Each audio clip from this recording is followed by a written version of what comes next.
Well, it's interesting in terms of the environment and what Christopher has created.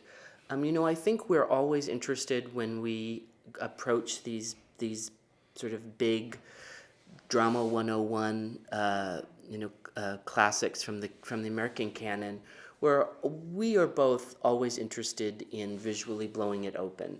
I think we both share an appreciation of less is more. And so we always start with what's the least amount that we need. Partly for me, that's about foregrounding the actors. But I also think if you, a simple gesture for me in a play like this, where so much is spoken, is better than too many details, because it allows you to think, and think inward as well. We've chosen to do this play in thrust, in the Thomas, and it. O'Neill, for those folks who've ever read an O'Neill play, his stage directions are as beautifully and thoughtfully written, and sometimes as long as the actual dialogue. So he gives you a lot to go on. And again, I think our job was to figure out what we needed, bare bones wise, and to go from there, and then also to allow ourselves to think a little metaphorically. So it is absolutely recognizably a living room of a home in New England. The play takes place in New London, Connecticut, but definitely it has a sort of seaside New England feel to it.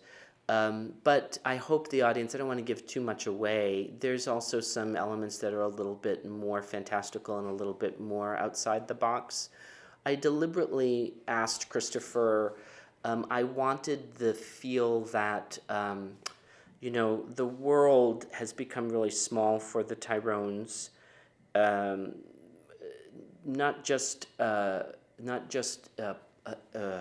logistically and plot-wise, but emotionally. So everything is centered around the central table in the living room, and I wanted the feel that the rest of the house, that people were sort of disappearing and becoming less substantial in other parts when they came from other rooms or they came from upstairs, so that it had that feeling of you didn't truly become fully realized or fully who you are until you were in this space with the other people. So I think the set scenically certainly does that. I also think Jim Ingalls, who's doing the lights, who's such a genius, will help paint that picture as well, as will Andre who's our Andre Plus, who's our sound designer and composer.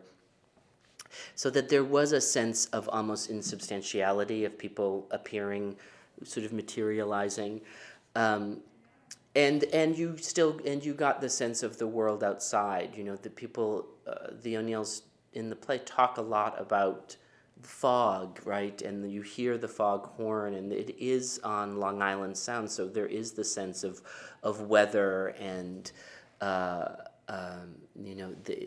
that the world exists outside this room in a way that feels both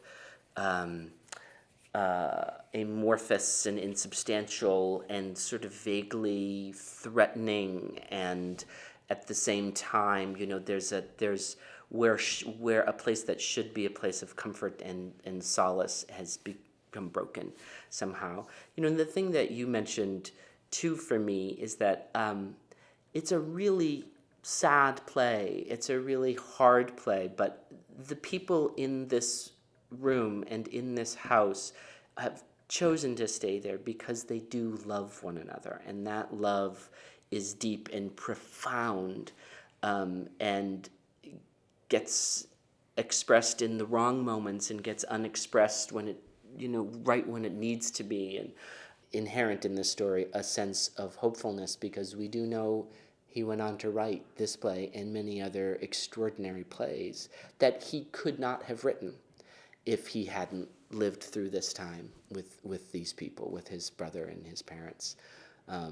So I hope that there is an enormous sense of hope in that. I also think, one specific that I look forward to having fun with with the actors in the room is the sense, it's a very long play.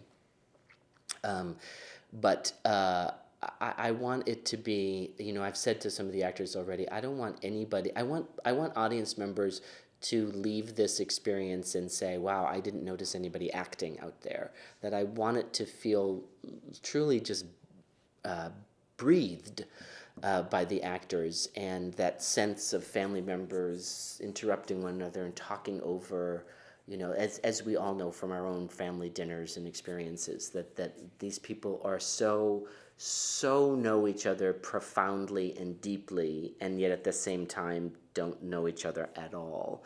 But that sense of jumble and confusion, followed by moments of great silence. Just sort of. I keep saying to the actors, I feel like he's written a score for us, and it's our job to sort of play the score and figure out how we play it for ourselves.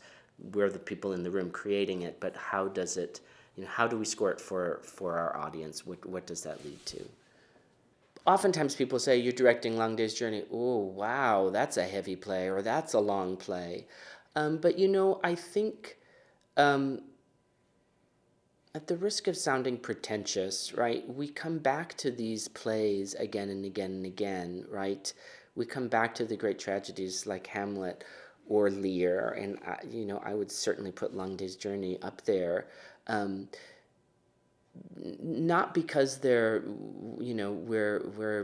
masochists and we want to see a really sad story and sit in the theater and be depressed. We come back to these stories because each time we encounter them, we are different than who we were the last time.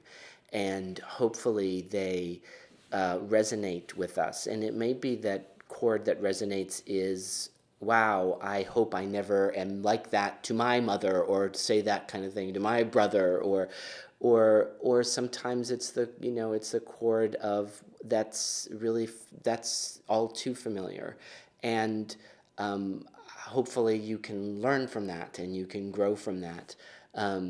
But I think there's great human value in making sure that we come back to these stories and we tell these stories again, and especially in this day and age where we live in a culture that's so fractured because we have our phones and we have email and we are splintered from family, that it's important to go back to stories that are about family and about those primal connections and about ultimately about love and forgiveness.